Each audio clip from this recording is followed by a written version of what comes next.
Hello, everyone, and welcome to Talking Business with me, Danny Pardo. We are heading to Arizona in the USA today to chat with Sarah, a podcast host, a social media manager, and so many other things, but I don't think I could list them all in this introduction. So I'm not going to give away too many spoilers, other than we're full of loads of useful information in terms of career journeys, in terms of social media, and advice for you as you progress into starting out in a variety of industries, and in this case, social media. So here we go. Let's talk business with Sarah. Hello, everyone, and welcome to Talking Business. We're going to the USA today, and we're chatting with Sarah. So, hello, Sarah. How are you today? I'm good. How are you doing, Danny? I'm doing very well, thank you, and cheers for taking the time to chat to us. We'll get stuck into how I kind of found you and communicated with you on social media in a little bit. But before we do that, let's get straight into who is Sarah. Sure. So my name is Sarah Potter. I am the mother of marketing. For a long time, I've been doing social media management and really honing in on helping brands fine tune their message on social media through strategy. And in the last year, over the pandemic, I've really pivoted more towards the mental health side of things and helping businesses and brands and solo entrepreneurs mostly focus on how they can create a sustainable strategy that adheres to their lifestyle, their mental health needs, and kind of breaking down the mental health aspects of social media so that they can have fun and enjoy social media without the stress and anxiety that it typically causes. Yeah, and that's something that as a teacher, we talk about quite a bit, but people are, I don't know if addiction is the right word, but certainly kind of glued to their phones and glued to the scrolling and the swiping. So we'll definitely get stuck into that in a little bit, especially when it comes to like the 16 to 19-year-olds I teach. How did you get to be doing what you're doing then? I mean, what's your career journey? Have you always been marketing and social media through and through from from high school through to college? Or have you been on a bit of a rocky road in that little journey you've had there? It's been an interesting journey. I've always been in the fine arts and performance arts sector of life, and that's kind of how I'm able to do a lot of speaking and everything. Is I have that background. So in high school, I was the president of the theater club, and was the student director for most of the shows, as well as the person starring in them and everything. So my background really begins in theater and understanding voice and diction and performance. And then I translated that into college. I did some musical theater. And then I really started transitioning into graphic design and oil painting, essentially, about halfway through college. And at that point in time, I really wanted to focus on becoming a museum curator and working on bringing in performative art and everything into museums. And then I got pregnant with my son, who's now going to be 8. And that really shifted things for me. I was in an abusive relationship and really needed to get out of that once he was born and kind of move on and upwards. And so marketing kind of fell into my lap about 2 years before my son was born. And I had done it on the side a little bit just to make some extra cash. So when he was born, my thought was, you know what? I am going to just dive right into that because I feel that I can really make a lot of money and support him on my own with this, career trajectory. So I taught myself everything I know about marketing, and then I just incorporated all the intuitiveness that goes into performance and everything that goes into art, and bringing in all of that creativity to really kind of develop something different and outside the boxes of a traditional marketing mindset. And worked in an agency for a little while and did not enjoy the misogyny that was occurring within that company. So I mic drop left my job in 2015 and have been full time ever since, and have been doing my own thing with marketing and going on that interesting journey for quite some time now. Wow. So yeah, this idea of again, you are more proof that you go to, in your case, high school, college, and then you get the job that you've been studying for your whole life, and everything works out great, and you stay in that one career forever, and it's all like, yes, isn't this wonderful, like the movies? But it's not, and you are proof of that with that road that you've been on there. I mean, where does your confidence come from to do all that? To be able to do, when you're younger, the theatre studies and things, and then to be able to shift careers at such a pivotal time of your life and take those chances. I mean, is confidence, do you even think about it as confidence, or is it just, I have to do this and I have to do it now?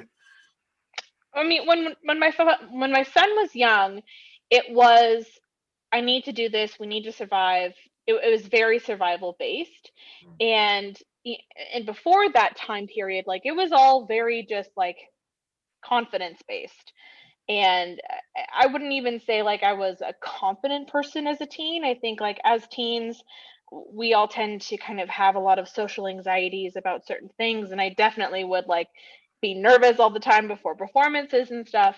But I also had a lot of grit and determination. That's really what was the biggest part of it all. And being a really ambitious individual.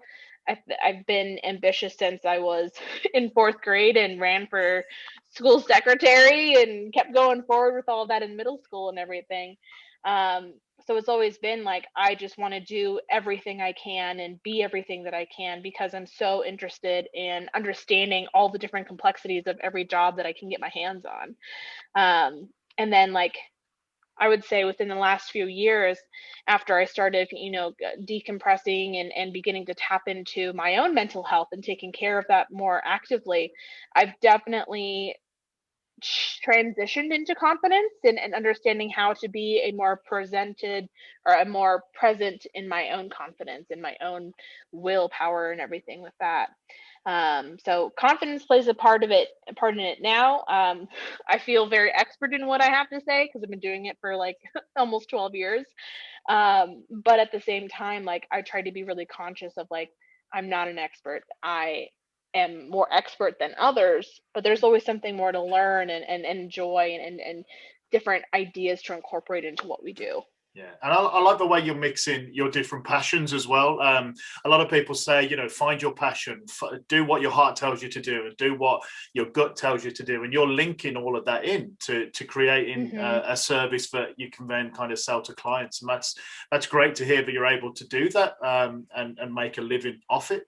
So, I mean, in terms of social media, then, because we're now at the point. I mean, some of my students are thinking of going to university, some are going into employment, and I think there's still a very much a take it for granted. Social media is just there. Businesses are just there. They just post stuff. It just magically appears, and then we click on stuff and we scroll through. And I think people like you are very invisible to a lot of us, me included. I scroll through social media as much as anyone.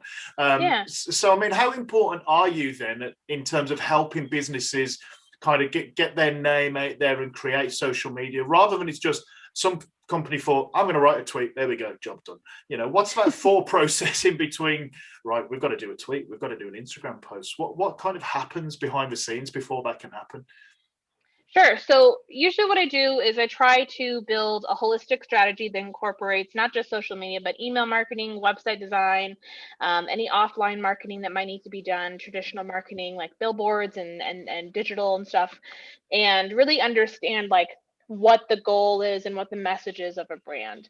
And once I understand, like, let's say they want to become more recognized, they want to become a household name, then I say, okay, well, to do that, let's understand the core values of this brand we have and how can we translate that into content for advertising.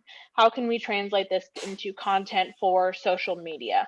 What are some of the key factors of those values this brand has that help people feel like the brand understands them and gets them? Because the one thing that a lot of businesses tend to forget when it comes to marketing is you need to be relatable. Even if you're a big brand that sells a lot of different things, like bringing in models, bringing in product models, and bringing in, you know, um, like different brand ambassadors to your company, you need to make sure that you are always relatable, not just back to your core values as a brand, but to who your customer is. Because if your customer can't see yourself within your brand or wearing your products or using your products and services, there's no way that they're really going to be able to connect going further. So then it's really just a basis of understanding the psychology of each customer, building out customer personas, so that you can develop audience sets that help you better understand like the income ratio, the education of a person, as well as, their core interests, their family makeup, like all of that, so that you can really just understand who that person is, what they need, and what their driving pain points are, and how your company addresses them. And then once you have like all of that information very well understood, then you can say, all right, let's create a couple different versions of this copy, which is just like written language for a social media post or for an ad. Let's make a couple different versions of this and test these out on our audiences and see what hits home with them most. Then we take that, like let's say we tested 3 posts.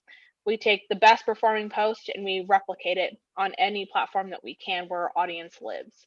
And we continue to push that message and shift and change along with the shifting and changes of our customers' life cycles, so that we can continue to grow with them as a brand versus just, providing a product for this one point in time and this one like part of their life. Continuing to be able to like adapt and grow to your customers' needs is such a psychology based like skill set that's really hard to understand if you don't have that psychological, base work going on from your coursework, or just, from reading and teaching yourself. But it plays such an important role in understanding how to develop copy and just a blog even that your customers will relate to. Yeah, and that's so interesting, because we were actually looking at market segmentation and target markets last week, and it can be quite surprising sometimes to hear how businesses, without meaning to be too cold about it, put people in groups. You are this type of person, therefore you like this type of thing because you earn this type of money, you live in this type of house, and we were looking at segments like that. And it'd be quite surprising to students to think, oh, they do actually know me quite well. How have they actually found out so much about me without ever talking to me? So it's really interesting to hear that you're doing that, and you're really tying into the individual, to get us to kind of interact with the brand and spend money, to be honest about it, and be a customer of them. That's fascinating to hear, your take versus the theory we've been looking at. Thank you for that. I wanted to talk a bit as well about your podcast, yours and Ali's podcast. I'm sure you don't mind talking about that. No, not at all.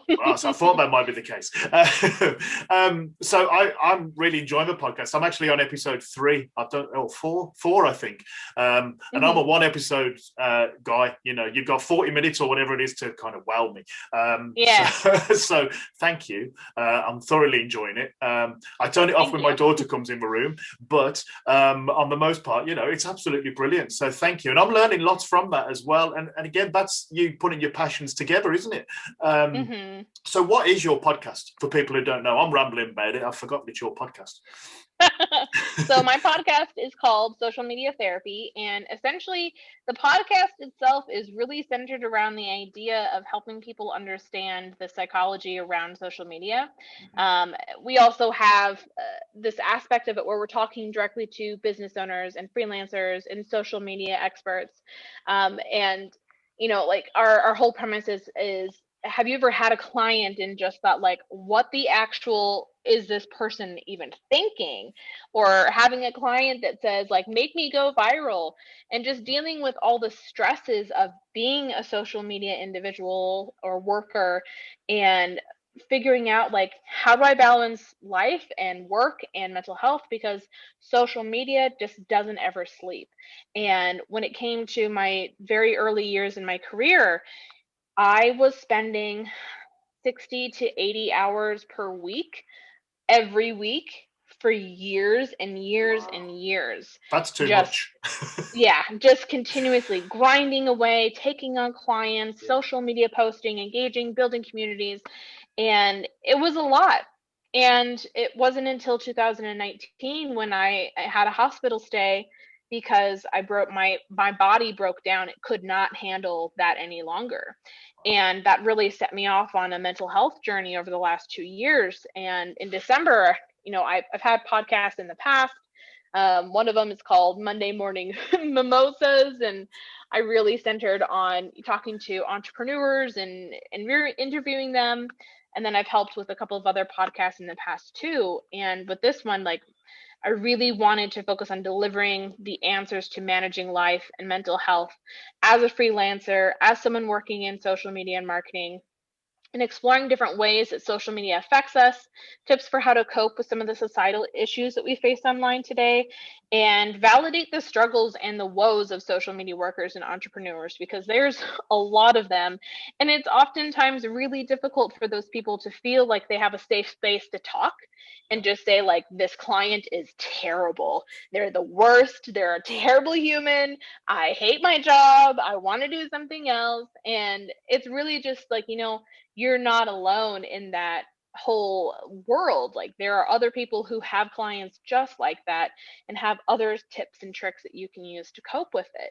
As well as, like when Black Lives Matter really hit the US last year, it was a really heavy emotional toll on so many people in the Black community, and really helping white people understand like how they should be approaching those individuals more empathetically on social media through mental health strategies, as well as helping those Black creators feel that they had a space to express their frustrations and their wants and their needs without being berated and taken down and everything. So it's really just like how social media affects us all. And this season, we've really been focusing on a couple of different things like imposter syndrome, social media tools that you should use that can like really help alleviate some of the stress of creating content, as well as talking about burnout, some of our own experiences in the world, and also, helping people understand like you can do this. It's possible. And you don't need to be giving up every little bit of your soul in order to do it, which is what the society and culture has really painted social media workers as, those individuals who give their souls in order to create social media fame for brands and businesses and themselves. And it's just not a healthy thing to do. And so I use that platform to really speak the truth on that and help people understand the different disorders and anxiety issues that occur because of social media, and that they can step away. They don't have to be on all the time. Yeah, and what I'm about to say is going to ruin the running order of these podcasts, but I was chatting to one of my friends in Vietnam this morning who I used to work with, and he was saying the same thing. He's a basketball coach, and he was saying the same thing in basketball and coaching, that there's the image that you will work, if the only way to be successful is working as hard as you can all the time. And and he's a basketball coach in Vietnam, and as a teacher in England, we get a lot of that as well. There's the perception that, well, if you don't do an hour before work, you're not working hard enough. It's like, well, you're only paying me from a certain time, so what exactly were you expecting? And it was something I was listening, I've came across in your podcast, the ability to say no, that you're not going to take on the work that either you don't want to do, maybe you don't believe in my clients, maybe it's not right for you at that time, or you just can't do it. And that's really interesting, because sometimes in teaching, I've heard a lot of early career teachers be told, say yes to everything, do everything. And, I've had that. And sometimes I've told people that. And it's only the last few years where you thought, that is so damaging. It's so dumb too. I just can't stand it. I mean, how hard is it then to find that link between, because there's also the deal of networking is important, don't burn your bridges, but also you've kind of got your life to live. You might have your family, and even if you're single with no commitments at all, you still got to look after yourself up here. So how difficult is it to find that thing of, I don't want to feel like I'm not actually helping people, but I've also got to say no? I mean, how difficult is that? Is that a challenge for you? Oh, it's definitely a challenge. I am a huge people pleaser, and I hate saying no to people, and especially my kids. But one thing I've discovered over the last 5 years is that, saying yes to all of these things is just going to make you burn out faster. And while you may feel that you're becoming this big, huge, bright star within the industry, you are more likely burning yourself out doing that than you are actively managing every aspect of your life. And as a very ambitious people pleaser, I wanted to take on, and I did take on anything and everything that came my way. And as I mentioned earlier, that wound me up in the hospital and set me off on this journey of like trying to figure out how to balance all these things. And I'm not perfect at it, and no one is. And I think it's going to take, everyone's whole life to kind of figure out like that perfect balance. But ultimately, understanding what your priorities in life are and what you value the most will help you understand what to say yes to and what to say no to. Recently, I had a potential client come on who wanted me to manage everything for them, and they had a very bad strategy. And I said, I'm happy to build the strategy for you, but I don't do social media management anymore. I have other people that I can recommend that do it for you. And they were like, well, we want a one-trick pony that does all of it. And it, like my passion in my industry right now is helping business owners understand hiring a social media manager that does everything for you is not an effective strategy. Like, you can't expect one person to wear 12 hats and do them all really well. It's best to build a team out so that you can create something that is sustainable. Sustainability is not just something that applies to, the environment and building and urbanization of different cities. Like, sustainability also applies to our lives, and understanding how we can make our lives more sustainable starts with those values that you have for your own self and being able to say no. And it's still always uncomfortable to say no for me. I always struggle with it, and I'm like in the background having an anxiety attack about saying no to somebody, but realizing like, no, I'm upholding my values and sticking to what I need in my life.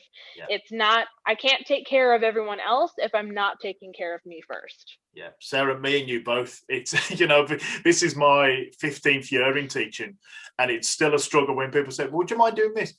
It's like, but if I do that, that means I can't do this, and this, which I actually needed to do. Exactly. So that, I think that goes across industries, doesn't it?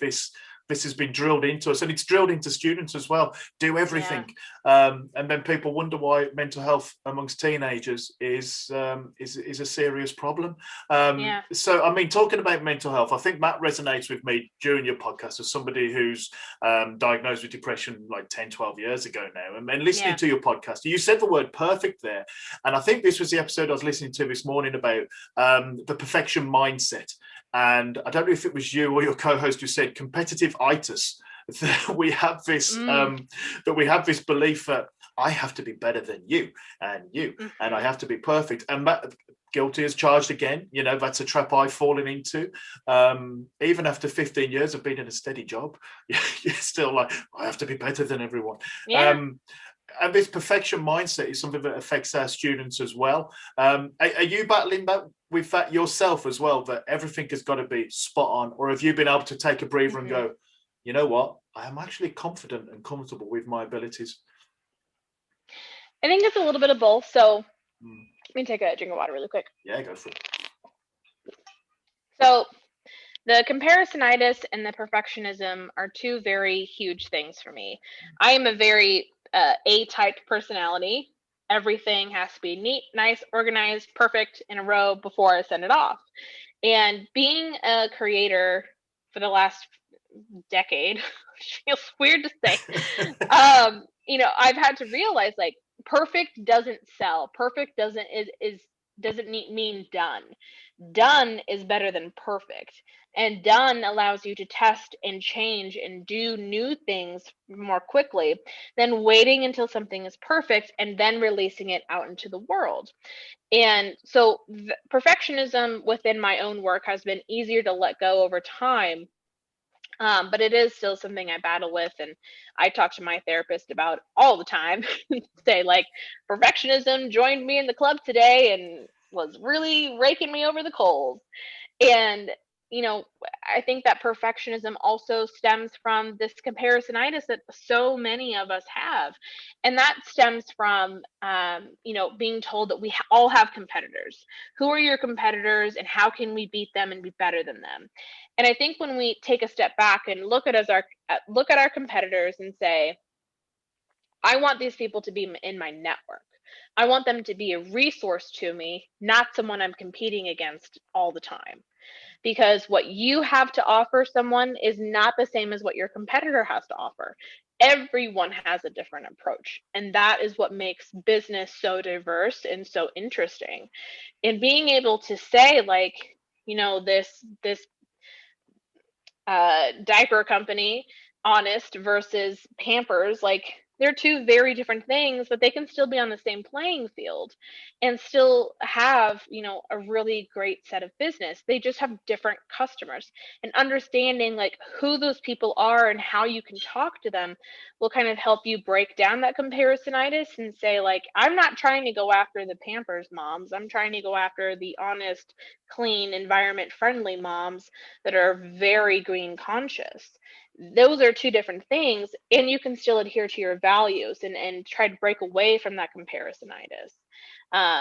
And I think marketers have the biggest challenge with the comparisonitis, because that's part of our job, is to rate and evaluate the competitors of a different brand and understand like what their numbers are versus the new numbers of this brand we're working with. Like that's just inherently part of our job and something that's never going to go away.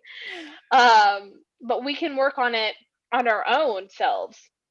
So if you wanted to be like an influencer on social media, don't look at someone as like, I want to be better than them one day. Just say like, I want to have that person in my circle, and I want that person to be of influence to me so that I can learn how to be of influence to others who need to hear my message. That is a much healthier approach to it, versus just, constantly comparing. Now, I still struggle with that, and obsessing over how many followers do I have versus this person. And my remedy to that was deleting my Instagram account that had over 6,000 followers that I've been building up over the last few years. And letting that go was like cutting off my hair and just giving that fresh feeling to life. Yeah. And really just saying like, I'm focusing on my mental health. I'm posting because I want to post. I'm engaging with those I want to engage with, and I'm not doing this for the sole purpose of trying to grow my account or be a growth hacker. I'm doing this for myself. And that's a very huge pivot to go through, especially in the world of marketing. Oh yeah, and I can see that, I can transfer that to students as well in terms of, the first thing they'll ask, if I say I've got a YouTube channel, how many subscribers have you got? How many views have you got? Oh, because I know somebody's got this, I know somebody's got that. And it's drilled into them as well that they are competitors with each other. And I've done that for up until about the last year or so. I used to, like, you're a competitor with him and her. And you think, wow, like they've just got to college or kind of like the last grades of high school. And I'm telling them that they've got to compete with someone, like give them a chance to like learn something. Maybe do an exam or two and like settle in a bit, and it's really changed my mindset. And that was really interesting to hear you and Ali, excuse me, you and Ali talk about that in a way that I can understand as well. And another thing as well, I heard you did the episode, I'm going to change a word here, you'll be able to spot the word, why you need to stop doing Shizzle for free. So, and I've heard, I used to do photography and I used to do stuff for free. And I look back now and think, wow, that took somebody's paycheck away. The time I did that, that took a couple of £100 away from so-and-so, because I was willing to do it for free because I was trying to get into it. And I didn't know better at the time. But for students, who are trying to get into, let's say they want your job, how do they get into that if they're not going to kind of give stuff away for free and have value for the quality of work they can produce? What would you say to them? I think like for kids, for teens. That's okay. I call them kids. It's fine. I think of my kids when I say kids, and I'm like, I did like youth leadership for a really long time with teens. So I'm like, nope, they're teens. They're teens, young adults. Cool. Let's do teens and young adults then. Yes. So for teens and young adults, my suggestion would definitely be to find a paid internship. Paid internships tend to be somewhere between, minimum wage and $15 an hour. And for someone who's very green and looking to gain the experience, that's a really great place to start. I love internships. I've built many internship programs with brands that I've worked with in the past, and the what's interesting is like you'll see a lot of interns who have some interest and some that have a lot of interest. And being able to see the ones with a lot of interest grow and be interested in growing over time is great, because their pay will increase over time because their skill set is increasing over time, as well as the experience that they garner from being in these industries and working with these different brands. So I suggest like a paid internship. Do not take an internship that is free. And if they do say free, I would, argue back with them like, I'm willing to do this for 3 months. And then after that 3 month period in time, my pay will be X. And that, of course, is going to be dependent upon the industry that you're going to be doing an internship in, as well as what the minimum wage baseline start is within your specific geographical area. Here in Arizona, minimum wage is, I think it's technically $7.35 still, but most businesses start out at $10.12 an hour. So knowing where those numbers start and then being able to grow off of there not only gives you like the advantage of keeping your own finances in check, but it also helps you look really knowledgeable and have the company say like, wow, they really know their stuff. And I think that would be a great asset to have someone who's willing to negotiate as well as, stick to their guns and provide value. There's also, just jumping in and doing the social media management. Like I taught myself how to do everything with marketing by finding a brand that was looking for a fresh out of college marketing assistant. And I went in and I learned everything that I know from the business owner, and really, tried to dig my heels into the knowledge that I could gain and take that. And then, as time went on, I would increase my pay from $10 to what is 65 an hour now. Brilliant. Thank you for that advice, because it's really interesting to hear from somebody who's not a teacher for students, because we are very set in our ways. And it's great to try and, push me out of that boundary as well. But the only way you're going to get ahead is if you do stuff for free. It's like, well, you're not going to do that for the rest of your life. You've really got to start making that change now, haven't you? Just one or two more questions for you, but I wanted to ask you quickly about COVID. Obviously, it's affected everyone this past year. Has it affected your work, either positively or negatively? Have you taken on more global work because you're stuck at home? Did you used to go to an office? How has last year changed for you with regards to COVID? So before COVID, I've always worked at home since 2015. My son is autistic, so having as much flexibility as possible to take him to various therapies has been a huge priority for me. So I've always had a super flexible schedule, and I've always worked from home. And with COVID happening, what ended up happening was both of our kids came home full time. Like they went on spring break and they never went back. And I had to learn how to split my day into managing them in school and managing my business. And for me, like my business has really relied on solo entrepreneurs as clients. And when their gigs dried up, my work with them dried up. So I ended up losing probably about 75% of my clients over the last year with COVID, because they couldn't go to speaking gigs and get paid, which is how they would pay me. Or brand deals would fall through because brands had to shut down and lay workers off, and they didn't have the money to pay the solo entrepreneurs to pay me. So it was very, very cyclical in terms of, me losing work. And it's because of COVID that I was so eager to pivot. and change and really bring my income into my own playing field rather than relying on other people for business. And also building a couple of different passive income streams so that I'm not always reliant on bringing in new clients. I can have a couple, but then also have my own stuff going on and my own passive income streams so that I'm not relied on, one person being able to pay me the next month. Yeah, you don't want to put all your eggs in one basket because once those eggs dry up, then that's it. It's interesting to hear, the knock-on effects of all different industries affecting each other.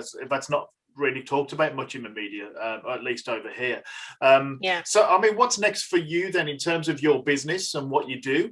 What's next for you then? Are you happy with where you're at? Would you like to, in the next 5-10 years, grow and expand and employ more people, or what's next for you? Do you have goals? Yeah, so I have my podcast. Ali and I set some revenue goals for the rest of this year, and I signed up for a program. I'm a person who's very always learn, always do anything you can to learn more and become more expert level within a certain area. So I'm doing that with podcasting now because I want to understand how to monetize in a variety of ways that are not just sponsorships for episodes. There's so many different opportunities for that. So I'm working on growing my knowledge there as a goal. By the end of the year, my goal is to have my podcast income replace my current income. And that is really what I'm focusing on. That's my main goal. In addition to that, there's a lot of affiliate marketing that you can do with social media as well as with a blog. So I'm integrating all of my affiliate marketing contacts into my blog right now so that when people click on a link that I get a referral amount of money from someone signing up for using Sprout Social. And my other goal is to start working on being published more. I've done a lot of speaking and a lot of writing for blogs here and there over the years, and really honing in on being a writer more is kind of where I'm going so that I can become a little bit more well known within the industry rather than just off in the corner. Yeah. Wow, you've got a busy few years ahead of you then. Yes. Also a baby. Make sure I mother my baby. That's right. Oh my gosh, yes. Don't forget the baby. That's to do all that and then still bring up a new child. That's brilliant. So well, all credit to you and your energy levels. That goes back to the start, isn't it, where we said you shouldn't be working 80 hours a week. So what you're trying to do, what, 90, 100 hours a week? Is that what you're aiming for now? Or something like that? Yeah. Yeah. No, my job is pretty part-time right now, and I've learned to manage my chronic illness over the last year and a half too. So I'm very rigid with my schedule and have everything calendared out. And by a certain point in time in the evening, I'm like, okay, we're done, and we're gonna rest and reset, and that's it. Wow. Okay, 2 more questions. One, can you shout out your podcast? Give us all the details. I'll put them kind of down here on the screen as well, as long as you want to be associated with this. But so give us some names, where we're looking for, what we're searching for, etc., etc. Sure. So you can find me on Instagram at Sarah Allison Potter. You can find me on Twitter at Sarah Al Potter. And then our podcast is on Apple Podcasts, Spotify, Stitcher, Google Music, Amazon. You can ask Alexa to play Social Media Therapy, and it should pop up. And then you can find Social Media Therapy on what's it called? Instagram. It's socialmedia.therapy. I don't know. You're the social media manager, so yeah. My brain's a little that's all right. Lunch. Yeah. And then if you have any personal questions or things that you want to career advice and stuff, you can email me at sarahallison.gth@gmail.com. Wow, that is very kind of you. Thank you very much. And what a pleasure it has been to have a chat with you. I want to throw one more question at you, which I haven't prepared you for. The traditional end of episode question, which is if you could go back to when you were 17, 18, the same age as my students and ones listening to this, and give yourself some advice, or you wish somebody had given you some advice that you wish you kind of stuck with and took on as your mantra, what would that advice be? My advice to my younger self would definitely be stick to your guns. I changed my major a lot in college. I have 5 minors and 2 degrees, and it's a very expensive thing to do. And I would tell my younger self, like, stick with the graphic design and the marketing that you're studying right now. Even though your parents think you're not going to make any money, because this was back in like 2010, before graphic design really blew up. This is going to be what makes or breaks you. Stick with this. Don't say yes to everybody. Don't be a people pleaser. Do what it feels right for you, and don't have kids until you're 30. That's a great one. You threw that last little one in at the end there as like a last thing that you ever said on the episode. So yes. Yeah, I like it. I like it. No, that's brilliant. Thank you so much for your honesty and your advice. Anybody listening and watching is going to take a lot from that. Really do appreciate it. So stay on the line for a second or two after we've said a little kind of official goodbye here. I'll stop recording and we'll say a proper goodbye. But for now, I'll just say thank you and really appreciate your time and see you again. And I'll see you or I'll hear you definitely on your podcast without a shadow of a doubt. So. Super. Thank you. Bye-bye. Bye. Sarah, thank you very much for giving the time to chat to me today. The advice and the honesty you've given is absolutely priceless. So cheers very much, and I wish you all the very best in your next endeavours, of which there seem to be quite a few. So big thank you to you, Sarah. And a big thank you to everybody listening and watching as well. You can find more of me and Talking Business. Have a look for Mr. Pardo's Business on Instagram, Snapchat, YouTube. You'll find it all there. And I look forward to seeing you or hearing you on the next episode of Talking Business with me, Danny Pardo. Thank you. Bye-bye and cheerio.